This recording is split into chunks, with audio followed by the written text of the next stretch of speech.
Hey guys, I just got back from seeing Batman the Killing Joke, and as requested, here is my movie review. Now I have read the comic, so I will be referencing it of course. So if you have not read the comic or seen the movie, this may contain spoilers for you, so consider this your warning. Okay, so I'm just going to jump right into my thoughts on the movie. It was amazing once we got to the actual Killing Joke story. Now let me explain. In the comic, the Killing Joke starts at Arkham. In the movie, we have to wait about a half an hour of added things before we actually get to Arkham and Joker. Being totally honest, I'm not entirely sure why they added this stuff. I realize that it's a movie and we need to add length or change certain things from the comic, I get that. But the things that they did add didn't seem to flow well to me or make much sense to me personally. My biggest problem with the added storyline had to do with Barbara Gordon, or Batgirl. They've kind of given Barbara like a young girl crush on Batman. Kind of to the point where she doesn't want to date other guys because she thinks she's in a relationship with Batman. I did not like this angle or look at Barbara. She was actually a little irritating with her relationship with Batman, and I hate saying that because Barbara Gordon is one of my all-time favorite comic characters. So it was a little bit of a letdown to see her written like this. And I just don't like the idea of Batman and Batgirl being in a relationship. No, yuck. This all leads up to the Bat Sex, as I'm calling it. I had actually heard about this add-in to the story before I saw the movie, and I knew I was not gonna like it. The entire time I'm sitting there watching their flirting, bat sex, etc., I couldn't help but ask why. Why was this needed? Why did we go here? Why is this happening? Why am I watching this? I am just not a fan of the bat loving. And it just ended up making their whole relationship extremely awkward, and I'm just not entirely sure why this was added into the Killing Joke, why they needed to add it. I just don't really understand the angle they were going with the changes to Barbara and the add of Barbara and Bruce having a thing. Sure, if you want to add in some Gotham crime fighting stuff, that's fine. But the attempt at a love story kind of had me feeling awkward and uncomfortable. Overall, the first bit of the movie could have had potential if it was just about the Paris bad guy, but I didn't need the Batgirl changes or the lovey-dovey stuff. Finally getting to the actual Killing Joke story. Mark Hamill, Kevin Conroy, Tara Strong, all of the actors in this did a fantastic job. I was a really big fan of the animated series when I was a kid, so hearing the familiar voices, it felt like this was a continuation for me, and the nostalgia was strong.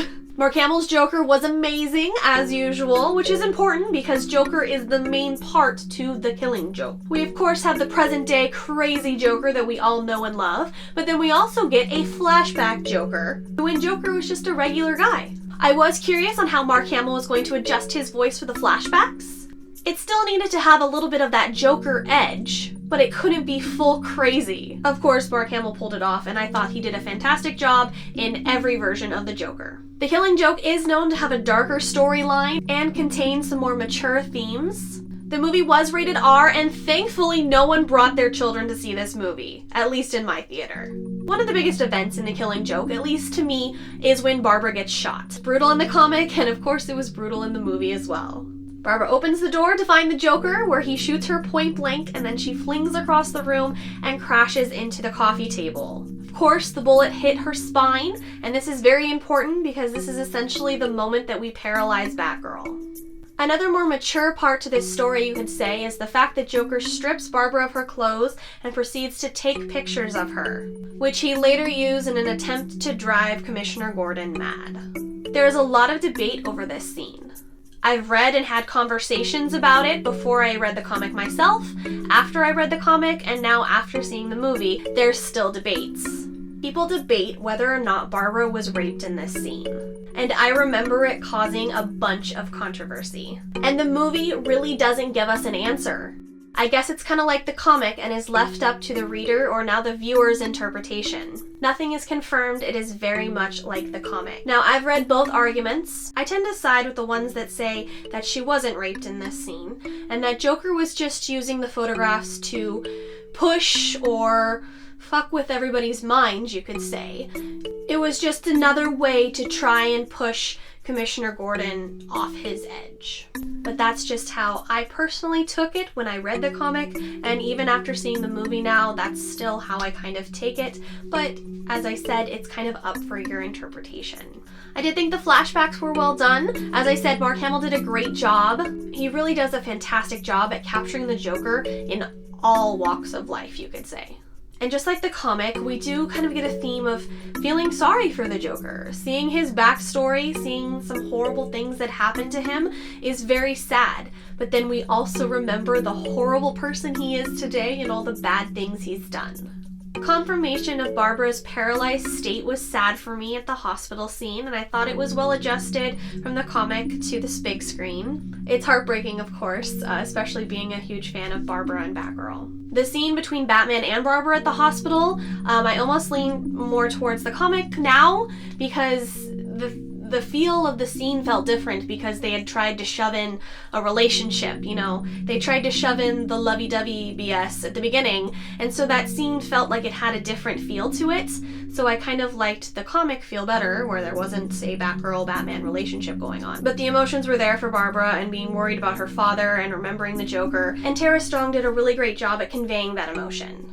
We of course get to see Commissioner Gordon's torture and Joker driving and pushing him to lose his mind. During this section, the movie did compose a song for Joker to sing while Commissioner Gordon is going through the ride. The Looney song was performed really well and gave kind of the creepy circus vibe to me, which I thought fit the situation really well. It really added to the crazy thoughts and feelings that Commissioner Gordon was going through, and I thought tied the scene together really well. And if you stayed after the movie for the special music segment, you got to learn a little bit more about that song. The whole montage, I feel, is very important because Joker is really trying to push Gordon to lose his mind. He wants him to go crazy.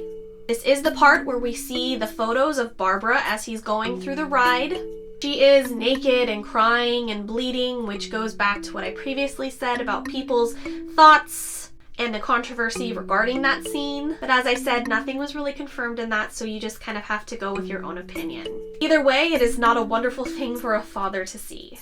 I thought that the movie did a really great job at conveying the scene to the viewers and really getting the feel of what Commissioner Gordon was going through in that moment. We do get to see Batman hunting down different criminals, trying to search and find where the Joker is. There is a great line from like a mobster type character when he's talking to Batman about Joker. I don't know the exact line, but it basically is, we're afraid of Batman, but Joker's worse. The hunt, of course, leads to Batman receiving the tickets for the carnival, just like in the comic. In the final bit of flashbacks, we actually get to see how the Joker became the Joker. Seeing the actual movie of it and having a score can definitely change the feeling of that, I think. I really felt horrible for the Joker in these flashbacks. Trying to take care of his family, and then he loses his wife and his baby, and then being turned into a completely different person. Definitely have some sympathy for the character. A lot of the carnival stuff with Batman and Joker was similar to the comics in my opinion. We did have an earlier scene where the Joker asked the Commissioner about what he would do to criminals, and Commissioner Gordon basically says he would throw the book at them. Joker tricks him in this scene, making him believe he's talking about criminals like himself, when in reality he's actually talking about Batman. But that added scene ties in nicely to when Gordon is yelling at Batman that the Joker needs to be brought in by the book. The biggest laugh in my theater was probably when the Joker tries to shoot Batman, but his gun is empty, and he just kind of tosses it aside and says, damn it. Once again, props to Mark Hamill. Now we have the end of this movie. So many people see the Killing Joke's ending two ways. I knew the movie would pick one route, and I was super curious on how they would do it. Essentially, Joker tells Batman a joke, and afterwards, some people believe that Batman stabs or kills the Joker, and that's why in the comic, the laughing stops. Other people think that Batman starts to laugh with the Joker, and he does not kill him. That single part in the comic, so many people see different ways. It's funny that one image can give off two completely different endings. In the movie, they went the laughing route. After the Joker's joke, Batman begins to laugh with him, they laugh together, no one kills anybody. Batman does not kill the Joker, and the Joker does not kill Batman. And there we have the end of the Killing Joke. Some other little added parts that I did see. We did see a screen of various Joker pictures at one point in the Batcave, and I did point a couple Harley pictures and a Robin picture, which unfortunately he does not look well in that picture. I think he might be dead in that picture. After a bit of the credits, we also did get to see Barbara in her wheelchair and her becoming the lovely Oracle. So my quick thoughts on the movie. Amazing movie. Once we got to the Killing Joke story. I really wouldn't have had a problem with adding storylines, but I really just wasn't a fan of how Batgirl was written or the relationship between Batman and Batgirl. I just wasn't a fan. But really, the rest of the movie was great. The actors were fantastic. I loved hearing the familiar voices from my childhood. The score was great. It was a really good movie. Maybe I'll just pretend like the first 30 minutes didn't happen. Thanks for watching, you guys. I hope you enjoyed this review. If you would like to see more movie reviews, be sure to give me a thumbs up. Also, if you saw The Killing Joke or you've read the comic, I would love to hear your thoughts and opinions on the comic or the movie. Both, do it all. I love reading your thoughts and opinions. Thanks for watching, you guys, and I will see you in the next video. Bye!